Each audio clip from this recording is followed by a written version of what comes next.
দেয়। কিন্তু একদিন অনেক জোরে বাতাস হওয়ার কারণে বর্ডারের লাইন সবুজের দিকে সরে আসে, যার ফলে নীল কাঠিদের সীমানা 1 মিটার বেড়ে যায়। যা দেখার পর সবুজ সেনা এসে জলদি করে সেটাকে ঠিক করে দেয়। কিন্তু এটা দেখার পর নীল কাঠিদের সেনা অনেক রেগে আবারও সেই সীমানাটাকে বাড়িয়ে দেয়, কারণ সে মনে করছিল আল্লাহ তাআলা এই 1 মিটার সীমানা তাদেরকে উপহার দিয়েছে।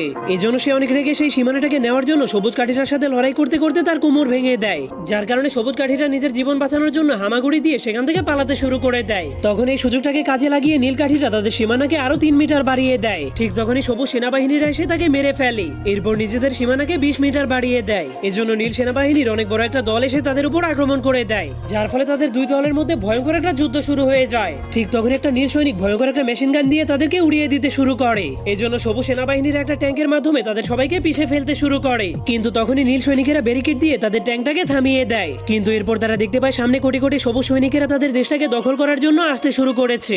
এজন্য নীল সৈনিকেরা তাদেরকে থামানোর জন্য একটা প্ল্যান বানায়।